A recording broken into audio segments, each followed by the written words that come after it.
ஐயா செல்வ பெருந்தை அவர்களே, உங்களுக்கு ஒரே ஒரு கேள்வி நாங்கள் கேட்க விரும்புகிறோம். என்னன்னாக்கா, நீங்கள் எப்போ பார்த்தாலும் இந்துத்துவா கட்சி இங்கே வந்துட்டு மதவாதம் செய்கிறாங்கன்னு சொல்கிறீங்களே, நாங்கள் உங்ககிட்ட கேட்கறது ஒரே ஒரு கேள்வி. நாங்கள் யாருக்கும் அடிமையாக இல்லை. 10 சீட்டுக்கு 5 சீட்டுக்கு ஆசைப்பட்டு எந்த ஒரு கட்சிக்கும் சுயமரியாதையை இழந்து பாஜக யாருக்கும் அடிமையாக இல்லை.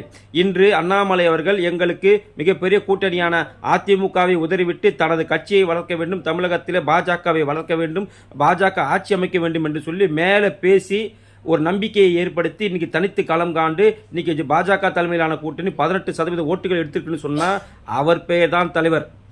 அவர் தான் தேசிய தலைமைக்கு கட்டுப்பட்டவர். உங்களால் என்ன சாதிக்க முடிஞ்சுது? நீங்கள் மாநில தலைவராகி இது வரைக்கும் என்ன சாதிச்சிங்க? ஏதாச்சும் ஒரு விஷயம் சொல்லுங்கள். நான் மாநில தலைவராகி இந்த விஷயத்தை சாதிச்சிட்டுன்னு ஏதாவது ஒன்று சொல்ல முடியுமா? ஆனால் அண்ணாமலை அவர்கள் சாதித்து காட்டியிருக்கிறார். இன்றைக்கி டெல்லியில் கூட 10 இடத்துல பிரச்சாரம் பண்ணார். அந்த 10 தொகுதியிலுமே இன்றைக்கி பிஜேபி வெற்றி பெற்று இருக்கிறது. அவரை நம்பி கூப்பிட்றாங்க, நீங்கள் வந்து பிரச்சாரம் பண்ணுங்கன்னு சொல்லிட்டு. அதே போல் உங்களை நம்பி உங்களோட ராகுல் காந்தி கூப்பிட்றாரா, உங்கள் சோனியா காந்தி கூப்பிட்றாரா?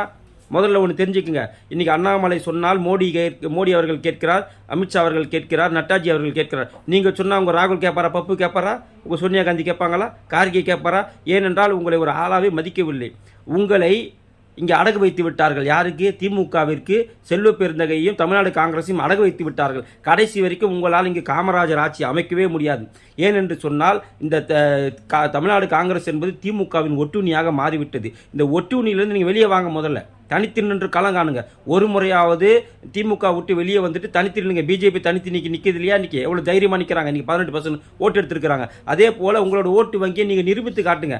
அப்போ தான் தேசிய தலைமை உங்கள் மீது நம்பிக்கை வைக்கும். அதை விட்டுட்டு நீங்கள் ஒரு கவுன்சிலர் கூட தனித்து நிற்க வக்கு இல்லாமல் ஒரு மொத்தமும் கூட்டணியை நம்பியே நீங்கள் இருக்கிறீங்கன்னு சொன்னால் நீங்களால் மாநில தலைவராக இருப்பதற்கு என்ன தகுதி இருக்குது?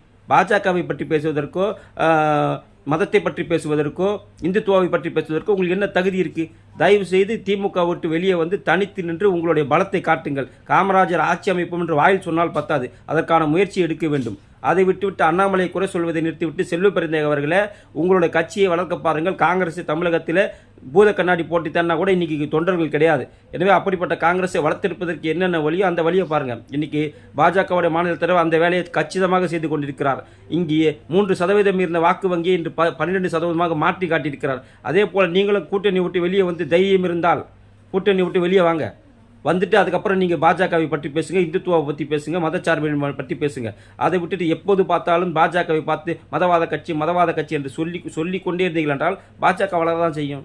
நீங்கள் எவ்வளோ தடவை பிஜேபியை மதவாத கட்சின்னு சொல்கிறீங்களோ அவ்வளவுக்கு அளவு ஓட்டு சதவீதம் தமிழகத்தில் உயர்ந்து கொண்டே தான் இருக்கும்.